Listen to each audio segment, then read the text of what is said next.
Welcome to another edition of It's All Relative. I'm Josh. I'm Sarah. And today we'll be joined by a war veteran who's coming to share her story. We'll hear what life was like during her time served, experiences she went through, the impact it had on her, and how it affects her daily life currently, and so much more. A narrative that many can relate to. So you already know what to do. Turn it up and get ready for an all-new episode right here on the It's All Relative podcast. So what's up, Sarah? Not too much. How have you been? I've been good. Not too bad. No complaints. Yeah, pretty much same here. It's been a bit of a busy week, Got the parents going away and dog sitting and taking care of everything at the house. It's been a little crazy, but... Yeah. Vacation time? For them. Yeah. Well, kind of. They had to bring down some buddies' stuff, so... Okay. Yeah. Whole bunch of like I said, I had mentioned off mic, it's like an $80,000 truck they had to travel from New York to Florida with. Mm-hmm. So yeah, if anyone saw a bright orange truck on the highway, shout out. Yeah.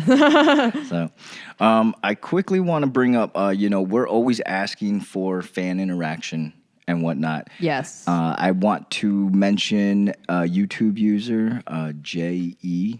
That's his handle, or her. I apologize. Right. But I was fact checked for a number that I mentioned on our last show. Which, if you haven't listened to it, go do it. It's episode 42, the smiley face killer theory. But thank you for your message. I'm still torn about that, by the way. Yeah, it was wild. I've been thinking about that. But let me clarify that Dakota James was missing 41 days, not 21. Okay. But the other info that was sent about current drownings and whatnot was very much appreciated and interesting. So we appreciate the interaction for sure. All interaction is appreciated. Absolutely. But Sarah, you want to share with us Sarah's fact of the week? Yeah, so I was struggling this week, and shout out to my cousin Angela, because I just texted her, and I was like, yo, tell me a fun fact about myself. Mm-hmm. And she mentioned my dark humor and how it is just... I'm pretty sure she used the word elite, It's just one of my best coping mechanisms. It's one of my favorite humors in general. Like, if you come out with some fucked up joke, I'm probably going to laugh a little bit, Because you're not saying it if you don't think it's funny, Sometimes you just gotta... It's about not taking things too seriously and just comedic relief and stuff like that. Mm-hmm. So, yeah. Right on. A good lesson for all, right? Yeah. Kind of.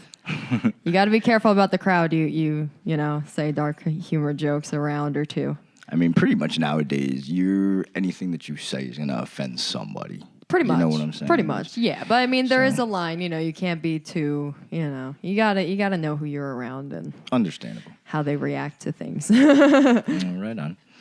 But you ready to get our guest on today? Yeah, absolutely. All right. She's an Army vet coming to talk about the good, bad, ugly, and life-lasting effects the military had on her. Ladies and gentlemen, Lindsay Meyer. Hello. Thank you for having me. Absolutely. Thank you for giving us some of your time and agreeing to come on It's All Relative. We greatly appreciate it. Oh, absolutely. So I first got to say before we start, your ink game, out of control. Thank you. It's pretty strong. Yes. I appreciate it. No doubt. Awesome tattoos, dude. Like crazy. You got some in places that I would not have the balls to get, and I'm just keeping it real. It's been a long journey. Especially the one up on your head. Like I peeped that and I was like, oh, I just know it hurt. Like that's not an easy spot by any means. I was gonna say for the listeners that can't see, Lindsay is pretty much covered head to toe. But I did want to ask though about a few. I did want to ask about the head one and the pain meter or how did it feel? I get asked about that one the most. Obviously, I guess it's always visible and it's kind of in your face. The side was okay. Yeah. The back was a little rough. Yeah. Give me a scale from 1 to 10. 10 being extreme. I'm gonna give the back a 9. Damn. Yeah, wow. Probably at least a solid 8. But after a couple hours, it definitely touches a 9. Is there a spot that has a 10 yet? I had a really rough time with my chest, the Yeah. center. Sternum Yeah, the center of my chest. I had a really rough time with that one. That scares me. I want a sternum. But tattoo. some of the places you might expect weren't horrible. Well, let me ask you, because I mean, at the end of the show, we will ask you, about your social medias and whatnot. But, I had peeped yours and whatnot, and you got some very artsy pictures and whatnot, which they all look good. So I did want to ask, though, and I'm assuming it's all right because they're out there. I did want to ask and know, how does the one on the ass feel? Okay, funny you mention it. I actually just had a session done in that area. Okay. Day before yesterday. Damn. Oh my God. So it's not fun. Okay. There's no ifs, ands, or about it. It's not fun. If hands It's, are butts. Pun intended. Sorry. It's feels much like a bee sting, just drawn out.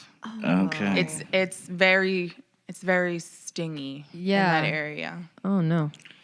Not the best, not the worst, but certainly not the best. But yeah, your ink game is crazy. As you can see, Sarah and I are both fans of ink as well. But you got some wild ones in some wild places. But Yeah. they look good. Thank you. I So, appreciate it.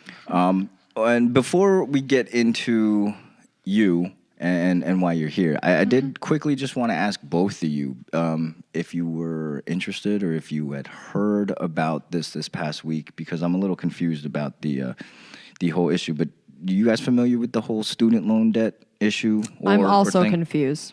Okay. I'm somewhat familiar.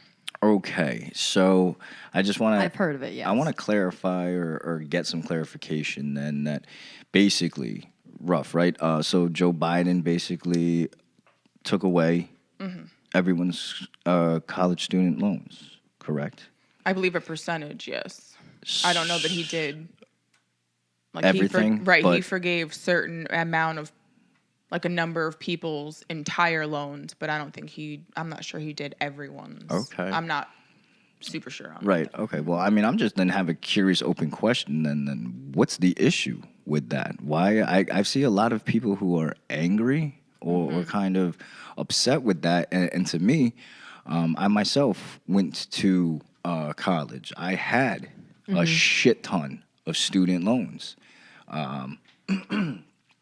Unfortunately now, since I'm a lot older, they're already paid off and shit. So, but for, my stepson is in college. For anybody right now who's going through that process, that's great news, right? Why? I don't understand why people are upset. I think people are just upset because they feel as if, the money that they're working for isn't, going towards what they, taxes, things like that. Like, and at the end of the day, it's other people's money that's paying it off. But I can see it from both sides, to be honest, because if I was in that position, I didn't go to college. So I know, I do have an auto loan. So I know what it's like to have that kind of weighing on you and stuff like that. But, I think it would be good for some students to have that weight lifted off their shoulders, because that gives them an opportunity to save that money for other things to build and grow in life. So overall, I think it's a good thing. Right? I'm just saying, to me, it seems like, people would be putting their money or paying for the future. For, anyone who goes to school, why not? If you're going to fucking take the money, it's a good investment, right? I guess, right? Yeah. And I just don't see the issue or the problem with it, because I thought that would have been awesome news. The whole thing is, like, if he really wanted to, he would just wipe out everyone's fucking debt and, call it a day. But it just doesn't work that way. They're going to focus on the students and the future of the country and who's going to be working in certain positions and stuff like that. Mm-hmm. They have to look out for the future, I suppose. I think it's also part of it.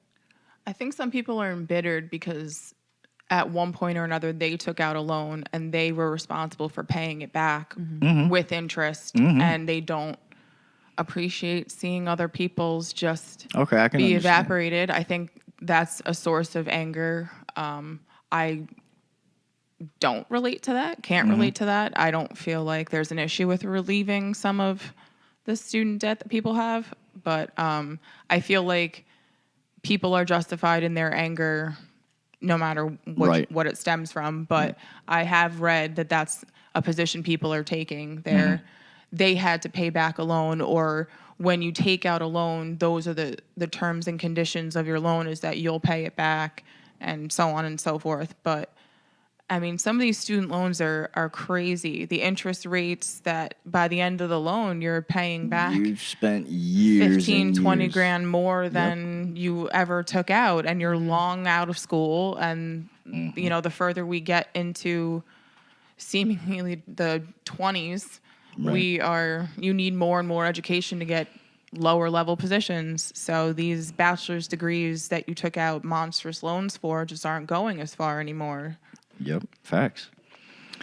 All right. Well, I mean, I just wanted to quickly bring that up and get a little clarification. So thank you. That was and I also want to point, you know, people who have paid off their loans and like been completely responsible for it, they're acting like they wouldn't have jumped at the opportunity to have their loans just diminish like that. Agreed. Right.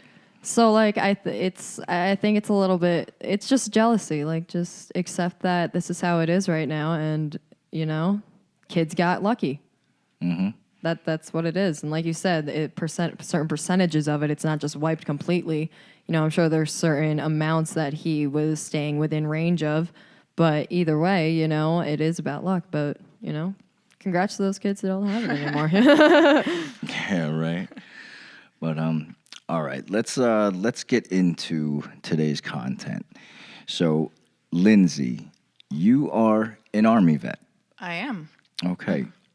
When and where did you serve? I joined in 2008. I went to boot camp, South Carolina, trained in Texas to be a medic. I was in a unit in Connecticut, lots of New York training, visited all over the place, lots of visits to the West Coast, South all the time. And I did a tour in Afghanistan, 2012, 2013. Okay, you have been all over. Yeah. You got a particular spot that you liked or enjoyed the most? Hawaii. Hawaii. Oh, shit. Man, hell yeah. Aside from, you know, expensive, you know, milk is $8 or something like that. But, you know, it was the most beautiful place I have ever been, especially with the military. Right. What made you decide on the Army? I'm not sure, honestly. I was young, and I knew I wanted to serve very early on. Maybe, you know, 10 or 11, I was like, I think I'm going to do some military thing.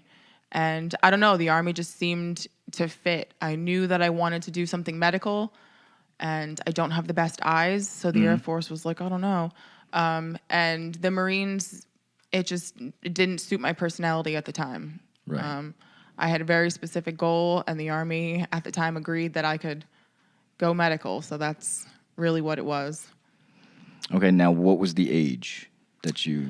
I enlisted at 17, so I took all the tests as early as I could, and I enlisted when I was 17. That's crazy. Yeah. But did you have any prior knowledge with healthcare, or why healthcare? No, not really. I don't know. I just grew up kind of digging it. I used to love all those shows where they did surgery and all those weird emergency room shows and stuff. It was just always something that I gravitated towards, and I was so young at the time that I didn't really have any experience in much. Right. So Understandable. Now, I mean, just getting back to when we were talking about the student loans, you know, if you went to college or school for healthcare, you know, that is one of the most expensive routes. You know what I'm saying? And a lot of people join the military to, you know, get help with college. And I was in the military and still had to pay for college. I mean, they did help a little, so I did have that relief. But, you know, I still had to pay out of pocket. And I went to school for healthcare, and it was expensive. You know, the books and supplies and all that stuff. It gets expensive. What are some of the other positives then that the military offered at the time or presently, currently? I mean, the training is it's great. It can be great. A lot of the things that you gain at such a young age, if you are one of those people who joins young, you're doing things that no other 17, 18, 19-year-old is doing. Right. Can you expand a little on that? Sure. Give me a few examples. Just the first few weeks, months you're in the Army, you're, running through all sorts of obstacle courses, you're firing weapons, you're throwing grenades, you're doing all of these things that, Normal 17-year-olds don't. Right. No. With very few exceptions are you, Right. throwing grenades in your backyard or anything. Not So- what I was doing at 17. Right. So, I mean, they immediately start training you for combat, and that's just not something that any 17-year-old has really been exposed to. Right. So, I mean, the learning curve is steep initially, but there's a lot of positives in that type of training. You gain a lot of self-confidence. You perhaps gain a little bit of pride once you start achieving some of these things and graduating some of these schools, getting promoted, all this other stuff. For sure. It does help, your self-confidence and the people that you meet, instructors and otherwise, will probably stick with you for at least years, if not more. Some of the people that you'll meet, you won't see them for years and years, but you'll always be friends. The people that you meet in the military, some of those friendships will last the rest of your life. That's cool. Yeah, that is awesome. Let me ask you, how did your loved ones feel when you decided to enlist? What were their reactions? I'm the only one in my family who's been in the military. Okay. I was going to ask you about that, if anyone had been in before you and inspired you or anything like that, but you were just the first one who said, let's do it. I may have had great grandparents that might have, Right. Whatever. Served, yeah. But no grandparents or uncles or parents, nothing. Wow. I have an older brother who served, but he did a super short stint, and it was after I had already been in. But Okay. Yeah. so no family inspiration All right. there. That's but, awesome, they were overall not happy. Okay. My mom took quite a bit of convincing. Because I wanted to go early. I wanted to join at 17, so she had to sign off on it. Understandable. Absolutely. So, And I look back now that I'm much older, and I totally understand her apprehension. Right. But she took months of convincing. My friends, they weren't happy about it, but they know me. They knew if I wanted to do it, I was going to do it. Yeah. So Right. overall, they were supportive, but if they could choose, they would have preferred I didn't. Okay. When you got to Afghanistan, right, and saw the conditions, what was your first thought? Hot. Hot. Oh my goodness, was it so hot, so hot. Initially, my living conditions were pretty great, actually. We had hard billeting, we had running water, hot water, air conditioning, all that. But that was short-lived. Oh, okay.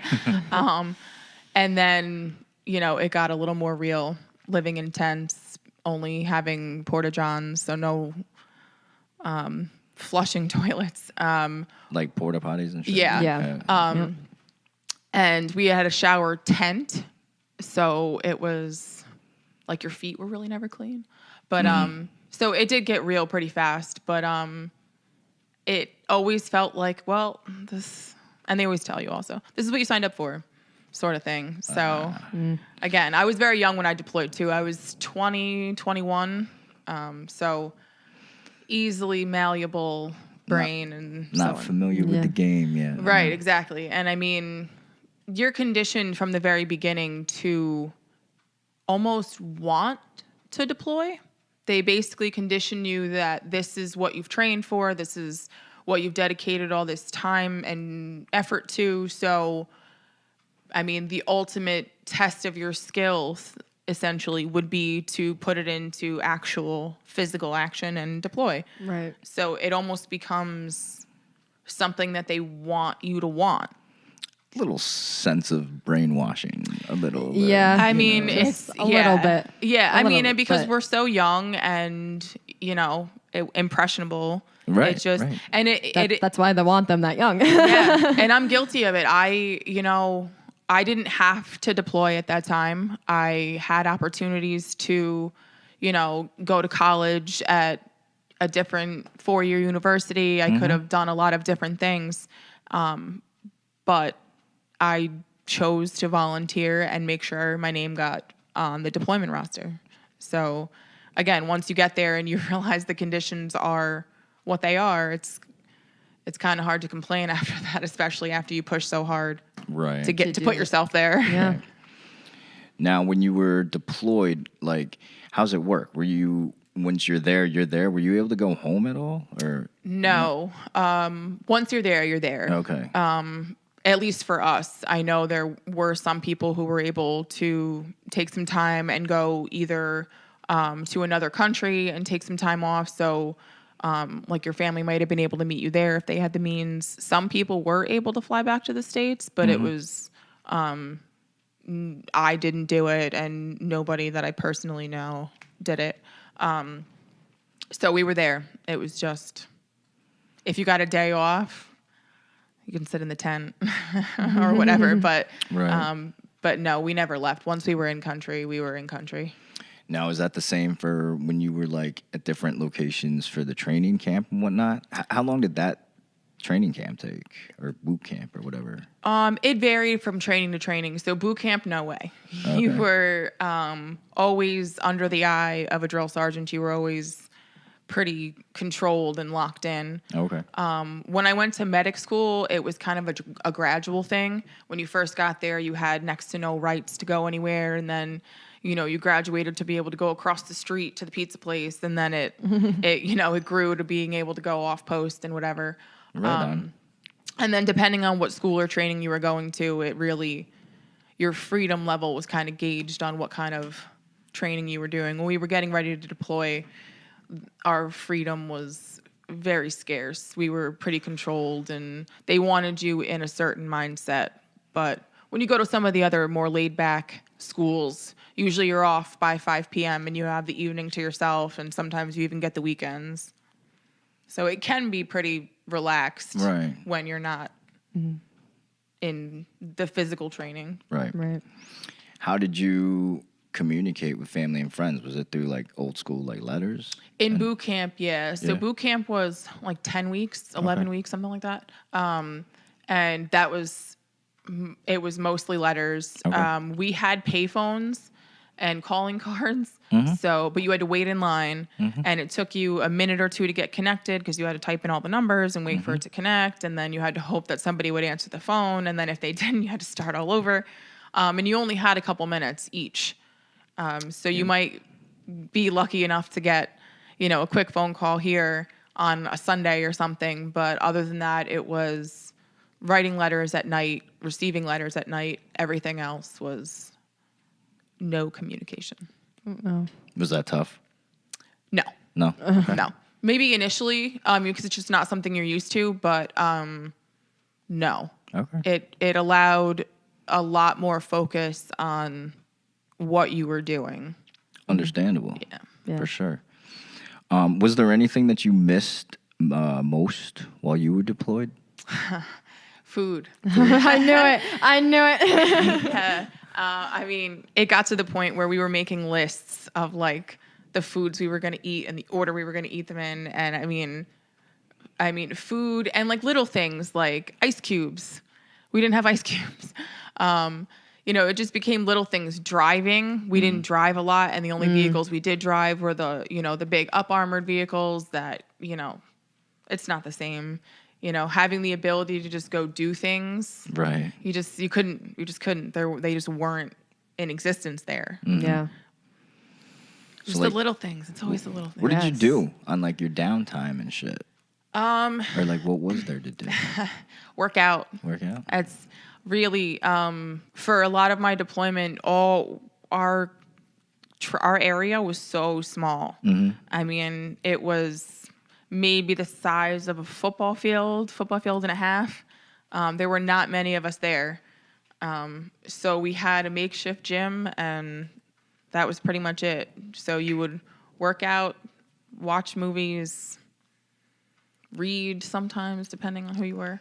And that's it. I mean, there was internet connection, sort of, kind of, but there was 4 computers and 100 people. So you're waiting in line, and you could get a cell phone over there sometimes, but it was never going to work.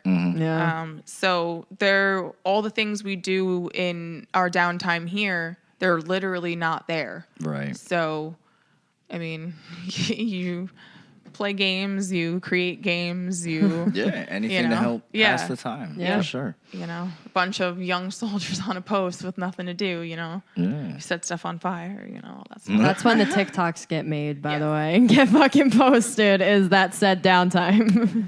The parody videos of, like the Lady Gaga and stuff, or the Call Me Maybe. Did you see that parody? I haven't. Okay. Well, that's... if you YouTube it, those... Call Me Maybe. I think it's a Marine Corps video. They parody that song, and they're dancing around, Right on. And that's what happens in your downtime. It's a very accurate video. All right. You did mention some of the things, I guess, that they teach you initially in the beginning. Was there? I mean, we did talk kind of brush like on the little brainwashing, or what they teach you or try to instill in you in the beginning. Is there anything else that you can remember? I mean, their ultimate goal, especially in the beginning, is uniformity. Okay. So everybody is coming from all over the place. Some people are from different countries. Everyone's from all over the place. Different ages.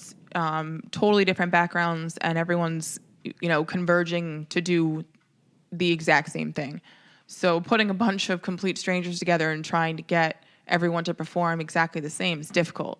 So they have to completely demolish your way of thinking, no matter what it is, and then rebuild it to what they want you to think. Okay. So, you spend the first couple weeks just learning how they want you to think, and then they build on that. Ultimately, sort of pushing your background out of your forefront and only acting like the person next to you. And then from there they build you, and then they select who they feel like is a stronger leader for promotion, and so on and so forth. But it all goes back to those basics. No matter what rank you are, they always want you to be the same as your peer. It's all about uniformity, conformity. Which is understandable. I mean, right. to a degree. I don't know if I agree with some of the tactics, but I respect it. Right. Because I understand it. There is some functionality to it, especially from a military standpoint. There is a lot of value in having the conformity and the uniform. It's a necessity. Yeah, it is. For sure. Was there anything in particular that you were excited to be able to learn when you first got to the military or Army? When 17-year-old me was extremely excited to learn everything. I was all Army, super gung-ho when I joined. I was eating up that training. And medic school I was in heaven in medic school. Awesome. So that was in the first year of service. I went through boot camp and straight into medic school, and it was, I loved it. I was young and doing some really cool stuff, so I had a really good time initially in my career. That's awesome. Was there, possibly that, what you just mentioned, but is there another greatest memory that you have from your experience? Oh, that's a good question. There's a lot, I guess. Just you asking that question, there's a bunch of things that sort of go across. Name a few. But coming home from deployment was obviously great. Right. And there were a couple, super, super proud moments, getting promoted to sergeant things like that. And I mean, there are certain weird moments too. So, I got an award overseas, but it was a bit of an emotional award because in order to get it, you have to do some things, and you have to be a medic, and it's not always a fun. It's not just handed out. Right. It's not always a fun job. Which is dope though. Then you should be super proud of that, to be able to receive. It feels weird to be proud of it though. It does. Yeah? I mean, it does. It feels weird to be proud because like someone got hurt and it's like someone's life was changed forever. And for me to get an award over it seems strange. Feels strange. I got you. I understand that. Were you able to, I mean, you were able to save that person's life? I mean, there was a few incidences where where the award could apply. Okay. So there were a couple where they didn't. Right. And then there were a few where it wasn't that bad. Not that bad, but again, still any sort of injury when you're deployed is basically life changing. Absolutely. So whether we call it not so bad or not, it'll affect you forever. Yeah. It's a lot to see at a young age, I'm sure. Some of the things that you saw. And I was older than a lot of people. Really? On my deployment. I was 20. So I was 20 when we left, and I turned 21 gone. So I was considered, a fairly the old one. A fairly 21st. old. Yeah, I was somewhere in the middle, 21st overseas, my God. Yeah. The old guys are, 30, I mean, so I was definitely, a lot of people join at 17, 18 and get deployed right away. So it's a bunch of 18, 19-year-olds. So when I'm 21, I'm a little bit older, but. Did you feel any type of responsibility for them just being a few years younger? Yeah. And even not necessarily being, older or younger, just being the medic. Right. Some, gave us a certain responsibility over everybody, really. Yeah. You're gonna. Yeah, you're super You're important. saving the life at the end of the day. Yeah. Let me get back real quick. What are some of the basic rules that you guys had, I guess, living at your base or whatever it's called? I apologize for not knowing the correct No, term. it's fine. I mean, again, it varies. Are we talking deployment or everyday life or training? Because it varies. In boot camp, you're not supposed to really have, men have their sleeping quarters, women have their sleeping quarters. Okay. We're not interacting. We're not supposed to be interacting. But on an everyday post, either you live on post or you live in a house off post, and you live your life. As long as you don't drag your drama into work, you should be clear to do whatever. And, don't sleep with people, crazy different in rank. That's still a rule. But on deployment, it's again supposed to be all about mission first. You're not supposed to be canoodling, but it does happen Naturally. Yeah. You got any other questions you want to ask her? No, real quick? no, I'm good. As she's been talking, she's been answering questions that I was going to Okay, ask, great. so it's perfect. Well, then, real quick before we go on break, let me ask you one last question. Because once again, I'm not too familiar with, I guess the rankings for Army. So, can you break that down for us real quick, from top to bottom, I guess, and then where were you at? Sure. I mean, it gets pretty complicated. So you have your enlisted and then you have your officers. Officers are considered higher rank than your enlisted. And then you have these, sort of specialty officers that are kind of like a combination. They're called warrant officers. So they're kind of stuck in between where they're considered to be outranking enlisted, but they don't outrank officers. Okay. It gets a little convoluted, and then within each of those categories, you have a bunch of ranks. So in the enlisted side, you've got your privates. So you have your like non-rank privates. Then you have an E1, which is also a private. You have a private first class.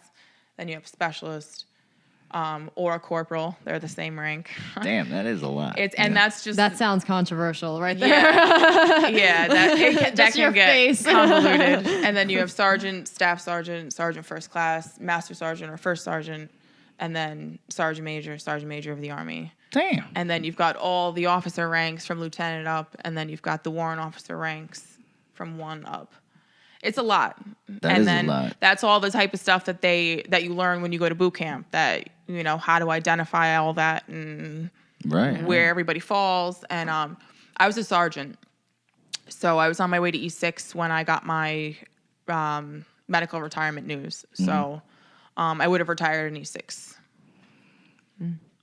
Now, is that... Because I don't know. I mean, in the grand scheme of things, it's really not crazy high. I mean, so there are 9 enlisted ranks, and I was on my way to 6. Okay. So I mean, like a little more than halfway. But I spent a lot of time at E5. I loved being a sergeant. That's dope. Yeah, I loved it.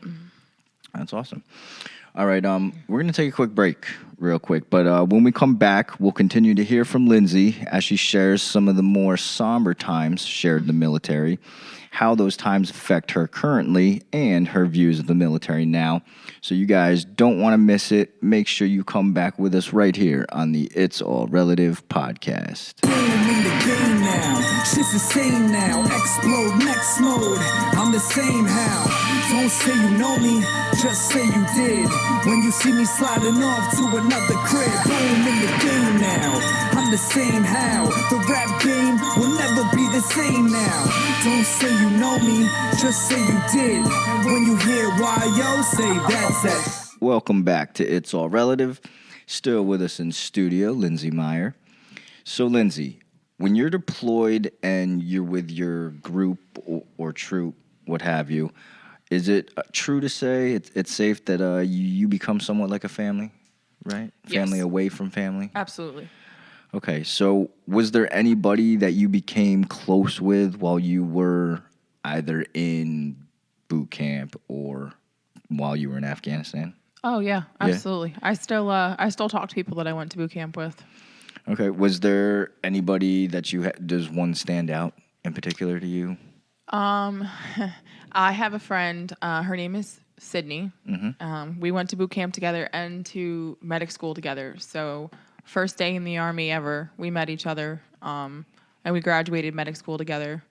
And I talked to her yesterday, I think, or the day before. It's been a long time. We haven't seen each other probably since we graduated medic school, which was a long, long time ago, 12 years ago, something like that.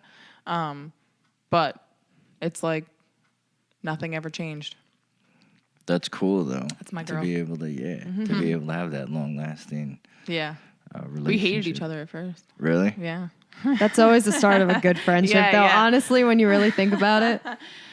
I wouldn't say we hated. Maybe we didn't hate each other, but we butted heads a lot. We still do, but I love her. Right on. So what did you say her name was? Sydney. So shout out Sydney. Yeah. There you shout out go. Sid. So let me ask you real quick then. Has serving in the military affected your mental health? Yes, absolutely. Okay. Now, can you expand on that? Talk to us about that. I mean, I feel like it's almost inevitable when you dedicate yourself to a field like that so young. I mean, those are your formative years, if you will. Mm-hmm. So, I mean, cramming all those experiences into a short period of time at such a young age will certainly mold you. But I was a medic. We saw a lot of trauma, a lot of just things, bad things, horrible injuries, devastating injuries, death. And everyone processes in their own way, but it absolutely affects your mental health, at least, especially initially, but long lasting as well. Okay, now we did talk off mic about this, but you suffer from PTSD? I was diagnosed with PTSD. It's part of the reason I was medically retired from the military.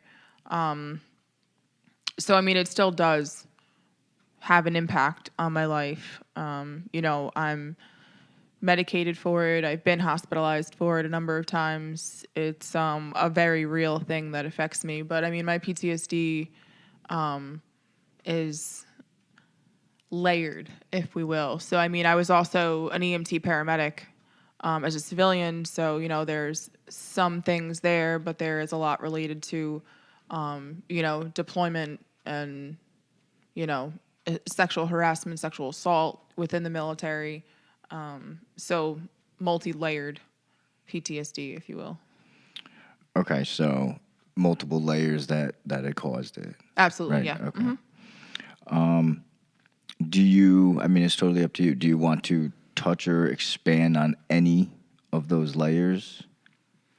I mean, I don't want to say straightforward, sort of stuff. I mean, the Hollywood does what they do with, military movies and shows and stuff. But I mean, a lot of that, combat trauma, a lot of that is, pretty, Accurate. right. It's pretty spot on. And it's pretty real. And over the years since, the invasion of Iraq and everything, we've kind of been forced to stop hiding it. We have been, forced the public to see some of these, catastrophic injuries that we're dealing with. So as soon as you get through medic school, you're learning worst case scenarios and how to treat it. And then seeing how accurate those like proposed injuries are when you actually get on deployment. Like you're seeing these, explosions and the injuries that follow that. Right. And sometimes, a lot of the time, you're the only medic or you're the most experienced medical person. So at a very young age, not only are you responsible for those patients, you're responsible for anyone who's injured, you're responsible for controlling the scene and pushing people's information out. And Talk about pressure. it gets, they do a really good job of training you under a lot of pressure to like get you ready, but it is a lot of pressure. And you don't necessarily realize it because you've been conditioned and trained that way. But looking now that I'm older and I look back and I was like the position I held when I was, 20, 21 years old, I was like, geez, that was a lot of responsibility to put on a super young person. I don't want to say a kid, but basically a kid. For sure. No, definitely. I only turned 22, however, a few months ago. And so I was, I couldn't imagine that at my age. I'd be like, no. Yeah, so you can't picture yourself as a no, medic and at like it's the 21 mental and- pressure of just knowing how much responsibility that you have, and you have to keep yourself alive and well too. That's what I'm saying. It's a lot So- of pressure. Lindsay did mention that they train you or get you ready for that, but It's different once It's you're so there. different. Yeah. I'm just saying, even for me right now, I still have a hard time being able to fathom or picture being in that situation. Josh, at I that almost age. passed out when I had to push your nose through your nose. How the hell do you think that I could come close to doing what she was doing? And I think maybe when you're younger, your sense of, consequence and long-term consequence is not there. So, you feel like nothing will affect you and you feel like you can take it on and you feel like it won't bother you and you feel like, Right. the training will be sufficient and, as smooth and robotic as you are in training, you will be in real life. And you convince yourself of that. And then, real stuff happens and you do revert to the things they trained you, the muscle memory. course. That's why they do it to you 100,000 times.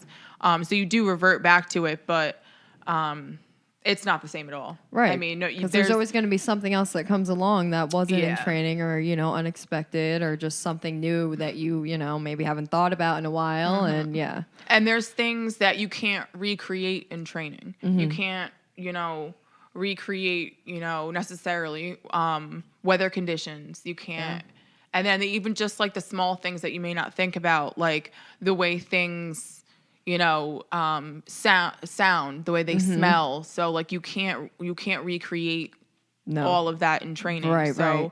when you have, these crazy sounds and these crazy smells and stuff going on that you've never probably experienced, it changes the very foundation of what's happening. Right. But you do have the training, and again, they do a really great job of like hammering that training into you. So Right.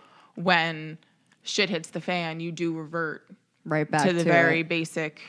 Like it's literally like autopilot. Like your hands are just going, and you're like, well, I know what comes next because I've done this 1,000 times Right.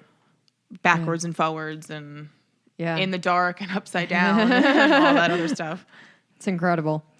So you were just going based off of just going at it and not like a certain technique. Oh no, there was lots of technique. Okay. I mean, I was fortunate, I guess. When I was that young, I dedicated all of my time to medicine.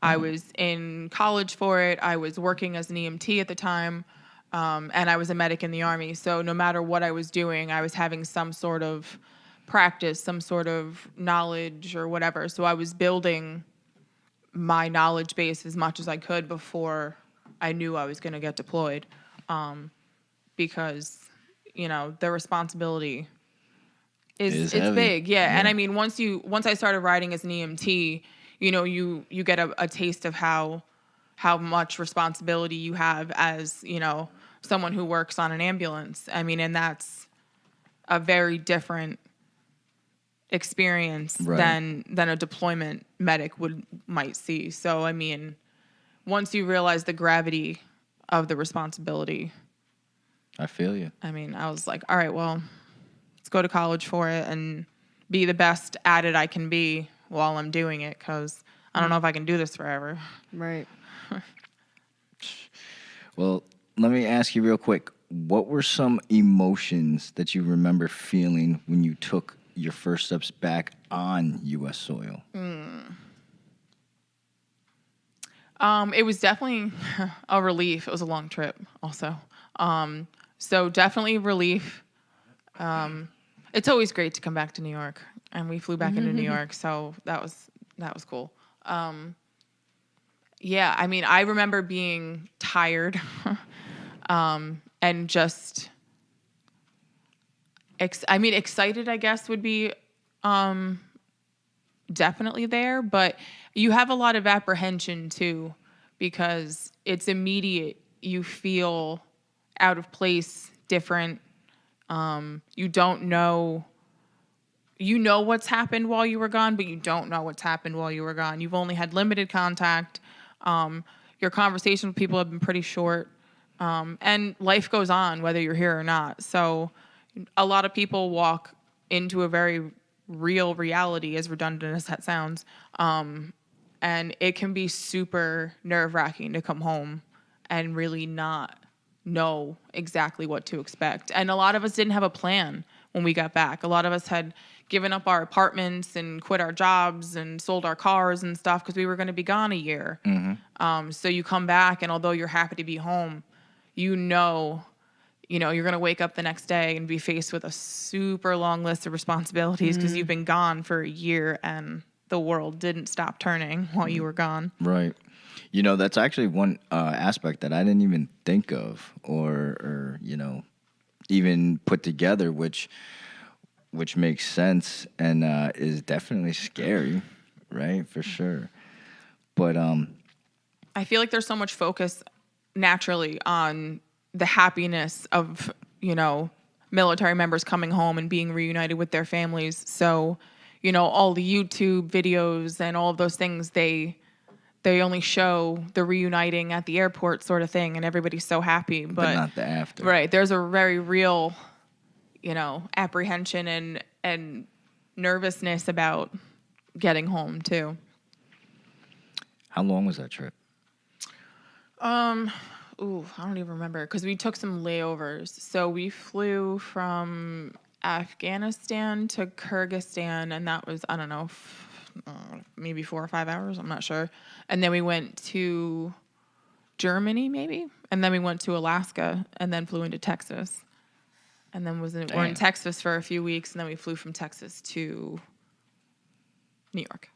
All over. All over. Lots. And we didn't get to really stay anywhere. So we flew on the way over. We flew to Ireland, but we didn't get to really do anything. We just sat in the airport. So we flew all over the United States to get everywhere. We went from like Texas to maybe Philly to Maine or something like that. And then to Ireland. It was just all over the place. All over the place. That sounds like a mess. Maine to Ireland. That's a dramatic one. That's like a day here, a week here, 3 weeks here, and then you finally got to your destination. And you were lucky if you stayed there for any length of time. Let me ask you real quick. Are you an adrenaline junkie? I used to be. Okay. I really, yeah, I used to be. Yep. Maybe not so much anymore in my decrepit, injured old age, but for sure. I feel you. I just thought of that, though, because when you were talking about, some of the things that you had seen and being put right into the action of being, responsible for injured people and whatnot. I mean, that takes a certain mindset, right? It does. And courage. So that's why I was just curious. And it is an adrenaline rush. I mean, I always used to consider myself a trauma junkie. Trauma felt natural for me. Even when I was in paramedic school, it just always felt the most natural thing to me was just to treat a certain way, and it just fit trauma. But I mean, I never really considered myself an adrenaline junkie, but right. I mean, I guess from the outside looking in, it's hard to say that it wasn't part of it. Okay. Is there anything that you miss about the Army or the time that you spent in Afghanistan? Yeah, I mean, sure. Not so much Afghanistan. I mean, I met some really great guys over there. So I miss them and, the stuff we used to do, just like hanging out and stuff. But I mean, you can do that anywhere. You don't have to be in a war zone for that. But I met a lot of people in a short period of time. And you're kind of forced. You have to live with these people. You have to train and work with these people. So from all different backgrounds, beliefs, everything. Right. So some you'll like, some you won't. But some of the best people I've ever met and the best friendships I've ever had were made in the military. Right on. So, I mean, there's definitely the camaraderie part of it. Just being part of a joint experience is definitely something I miss because I don't have a ton of that now. Just right, COVID right. and everybody's, Right. Is there any advice that you'd give to someone who's considering enlisting? Yes. I would never tell somebody straight up, don't do it. Right. But it is a decision to not take as lightly as I feel like some people make it. Now, I worked in recruiting, I've worked in instructing, I've worked kind of all over the place. And it's a huge decision. Even if you're going, whatever, National Guard or reserves, where it's a very part-time thing, it's a huge commitment. It's a huge decision. So just identify the reasons why you're doing it and make sure they're valid and make sure they're long-lasting, because it's going to be a commitment for years and years. And it's different now. Things are a little more, whatever. You can have cell phones and, there's Skype and FaceTime and whatever, but it's an enormous commitment. So just think it through and then think it through again. Be 100% sure. Yeah. Right? And if you're going to do it, and once you make the decision, make sure you're 100% about it, and then give it 100%. Once you're in, that's the only way to get through is commit or don't, but really think it through before you put that signature on the line. So wait, what happens? I mean, just forgive me, because like I said, I'm not too familiar with the whole process and whatnot. What happens if someone enlists or wants to join and whatnot and goes to training camp, what have you, and either sucks and like can't complete it, or decides like, all right, maybe I made the wrong decision? Can It you, happens all the time. and can you just leave or? No, I mean, yes and no. It happens all the time. Okay. At certain stages of like your shipping, so if like you're in boot camp, it's, I don't want to say it's easier to quit, but before you ship to training, it's easier to quit. Gotcha. But That'd once be you, the time to do it. right, once you, and they give you ample opportunity before you leave. Like before you're signing all these documents, they'll ask you 1,000 times, like, and you're gonna sign your name 100 times. So this is not just one signature, and they have you like you're signing hundreds of documents. But once you get to boot camp, you can technically quit, but it's not going to be a quick thing. It's not like you're going to be like, okay, I'm done. I quit. I don't want to do this anymore. And the next morning you're on a plane home. There's paperwork and, you're technically breaching a contract. So they have to do all this, discharge stuff. And if you don't meet standards, they can kick you out. So like if you're in boot camp, there are certain standards that you have to meet by certain time periods. So like shooting, you have to shoot a certain number of targets in order to qualify as a soldier. If you can't complete those tasks before a certain time, they'll give you ample opportunity to continue to try. But if after, 3, 4, 5 tries, you still can't get it, they can discharge you for, failure to adapt or just like not being able to meet the standard. Damn. You experience that or see that? It happens. It happens all the time. Honestly, the failure to adapt thing happens a lot. People get to training or boot camp and it's not what they expected, or it's just too much, or something happens at home that they can't cope with being away from. And the failure to adapt thing happens all the time, where people just lose it in training and they're found mentally unfit and they, failure to adapt to the military environment, and that's it, you're booted.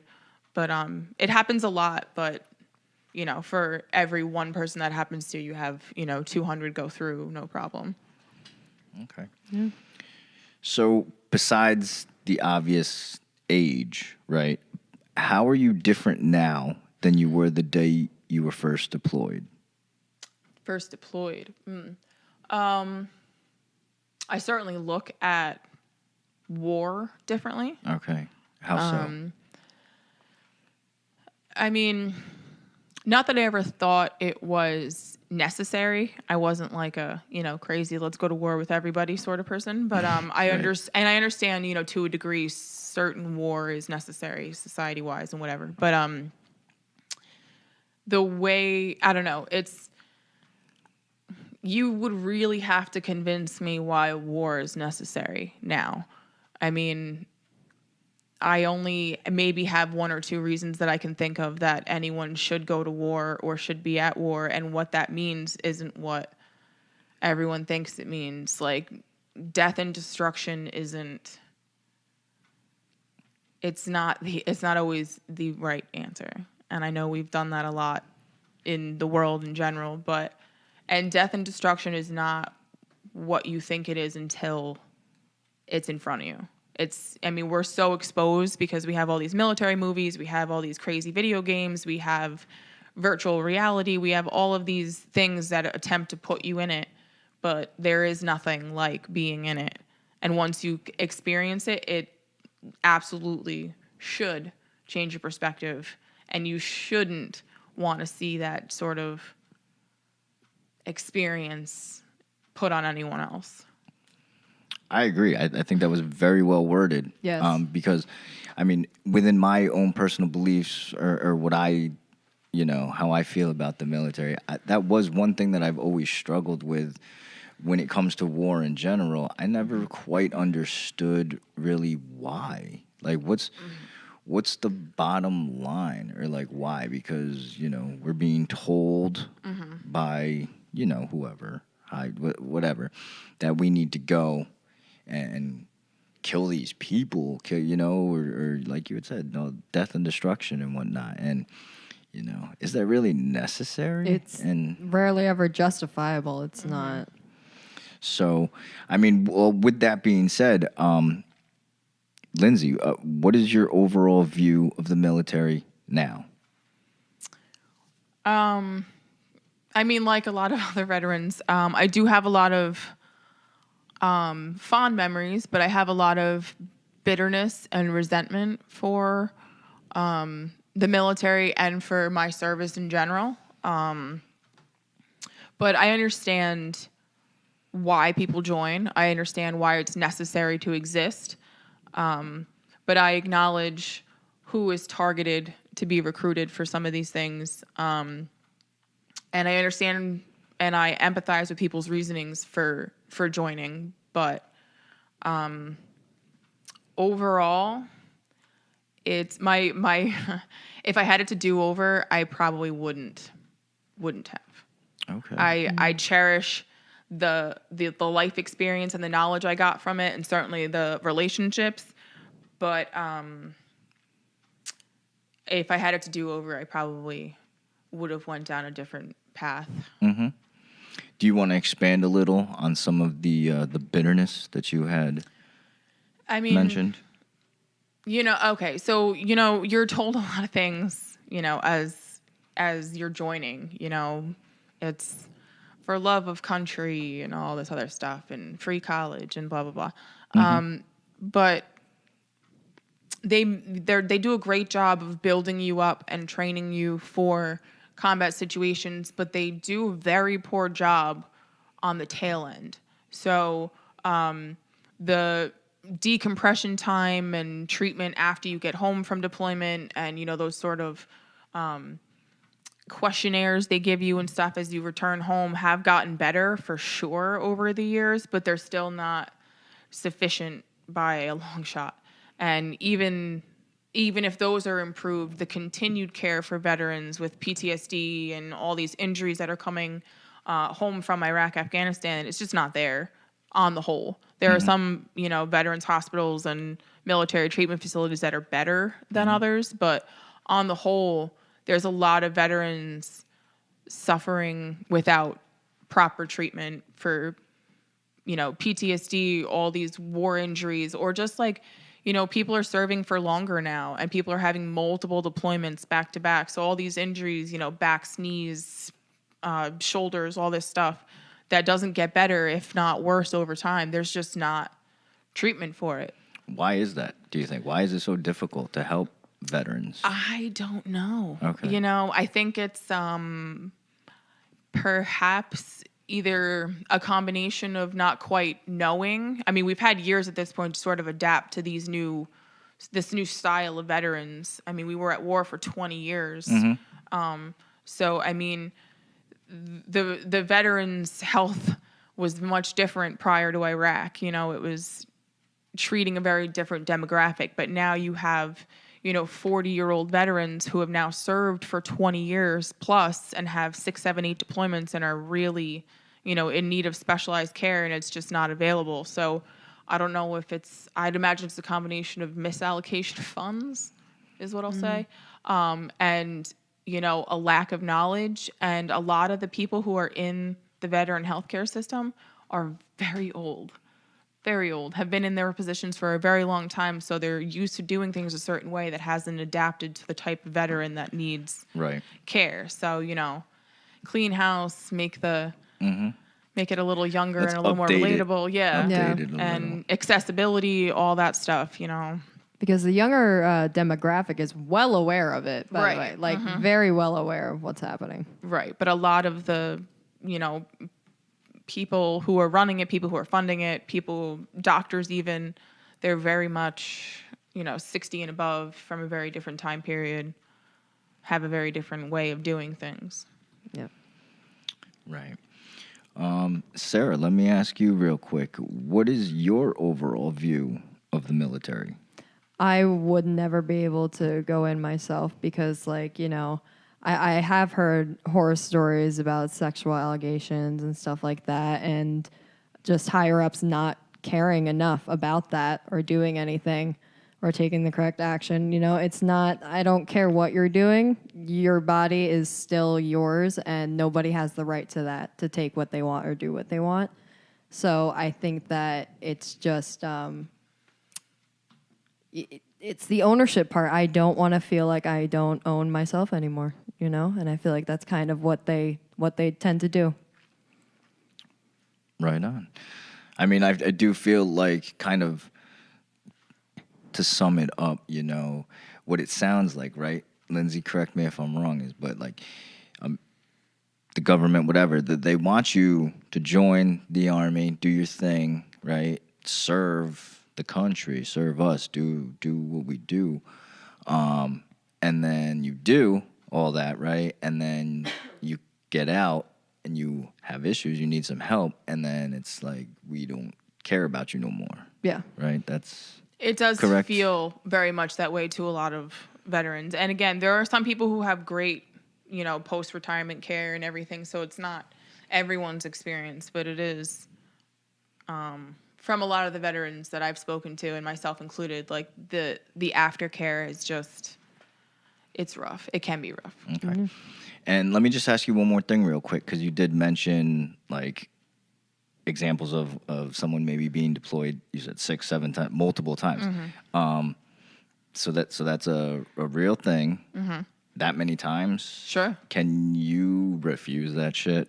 No, not or- really. There's very few reasons that you can present to your command that would, you know, relieve you of it. I mean, if they can fill the position with someone who wants to go, sure, they can probably do that. But, you know, especially, you know, in the earlier 2000s and, you know, probably up until like probably 2014 or 13, you know, they needed a lot of bodies over there. So it wasn't really an option. I mean, like you were saying, once you sign that contract, you know, part of your freedom doesn't belong to you. You know, if they say, like, they literally publish an order, you know, with your name, your social, all these things on it, and said you are ordered to duty for this time frame at this place, and you know, that's it. I mean, you can not show up, and there are consequences for Yeah. it, right? I mean, but No. there are going to be consequences. But a lot of the times, and it depends on time frame too. Like the people who have deployed multiple times. I mean, that's dependent on your job. Some people volunteer to go that many times, or some people really just had unfortunate luck with their units just really going. That seems like it asking a lot, man. Multiple times like that. Mm-hmm. Like, Yeah. back and forth, just getting settled, then having to go back. That definitely is a mind fuck. Big time. And I mean, it's a lot. It's a Yeah. lot. I mean, a lot on your body, a lot on your mind, a lot on your family. For sure. Yeah. For sure. But we're gonna be wrapping it up soon. But is there anything else that either of you would like to say or mention? No. The one question I was going to ask you is about if, like, any regrets as far as anything with the military, and you definitely already kind of touched on that, but Yeah. Yeah. I mean, I guess like any other experience, you can look back at it. I mean, I was in 11-ish years, so I Right. mean, that's a big chunk of anyone's life. So if you did Huge. anything for 11 years, you could Yeah. look back and have some regrets. But I do have a couple. But you know, mostly I can look back on it and say, if I had known better, it would have been different. Right. I was just so young doing Yeah. some of this stuff that Absolutely. I had crazy high expectations of myself that, you know, might have been unrealistic to put on a 19-year-old or whatever. big time. So a few, but, you know, it was the path I chose and I stuck with Yeah. it. So, I mean, Yeah, and that's for the as whole long thing. as It's I like- could. I was about to say 11 years. That you definitely stuck to it. Yeah, as long as I could hold on. But I mean, I do regret not being able to do a little bit longer. I wanted to get to 20, but you know, sometimes you got to choose your sanity. I was about to say choose yourself, and that's okay. You Yeah. know, for 11 years you kind of didn't. So Right. And I don't. Some days I wake up and I miss it, but I don't necessarily. I can't honestly say that I regret getting out. right. Yeah, my life is different now, but not in a bad way. There you go. That's awesome. All right. So, Lindsay, thanks again for Yes. coming on and sharing your experience with us. Yes, you know, thank you. we greatly appreciate it. Thank you so much for having me. It's been fun. Absolutely. Is there anyone or anything you'd like to plug or shout out? I don't think so. I've been thinking about this, so I apologize to everyone who's going to text me after this and be like, you should have plugged me. So I'm so sorry. You're good. You want to, what are your social media accounts for the listeners? I am super lame. I only have Instagram, but I am at Linds, LINDZ __ lowercase t. And I've got blue hair in the picture. Nice. Sarah. She has red hair right now, by the way, for anyone who's wondering why that's relevant. You change your hair color often? I do now. Yeah. Yeah. I mean, since I have so little hair, Right. I somehow feel the need. So what's the natural hair color? I am blonde. Oh, are you really? Yes, I am blonde. Oh, that makes it so much fun. The fact that you dye it fun colors. That's awesome. I'm all over the place. Yeah, I would have never guessed that. Yeah. That you're blonde. Sarah used to do that same shit. Have Yeah. like all different crazy colors. I started in like fucking middle school and like all through Yes. then in high school I was doing it. I know I couldn't do it My for poor so hair. long. I know. I was So- about to say while you're in, you couldn't do shit. I got That out sucks. and I went a little crazy. I did the undercut, shaved half my head, and then Yep. shaved the rest, and I've been I'm assuming that's purple, when you yellow, green. red. full circle here. I'm assuming that's when you got the head tattoo as Yep, well. Yeah, yep. there you go. Hey, man, good for you. But, Sarah, you want to hit him with your social? Absolutely. So my Instagram is Sarah with 2 H's _ Molnar, MOLNAR with 2 R's. And my TikTok is Sarah J. Molnar. And you guys can always find me at Josh _ Toth3. That's my Instagram. And my Facebook is Joshua Toth. Big shout out to Stellar Sound and Media and our editor, Jackson Wallace. Once again, we are open and actively looking for sponsorships. If you like us or the show or anything that you hear, you know, we do use a lot of products. Yes. People, get at us. We're friendly, I promise. Yeah. But Sarah, where can they find us at? All right, you can find us at Apple, Spotify, YouTube, Anchor, Google, and we do have our Twitter up now, which is _AIR podcast. Yes, please send your Twitter handles, Yep. especially if you've been on the show before. But if you like what you've heard and are a fan of the show and are listening on Apple or Spotify, which most of you are, please leave a quick review and a rating. It would help us out, help the show out, and we greatly appreciate that. Let us know what you think. Absolutely. But all right, that's a wrap. Lindsay, thanks again. Thank you. Thank you. Thank you. All right, everyone, stay safe, stay kind, stay proud and powerful, and we'll see everyone soon. Peace. Peace.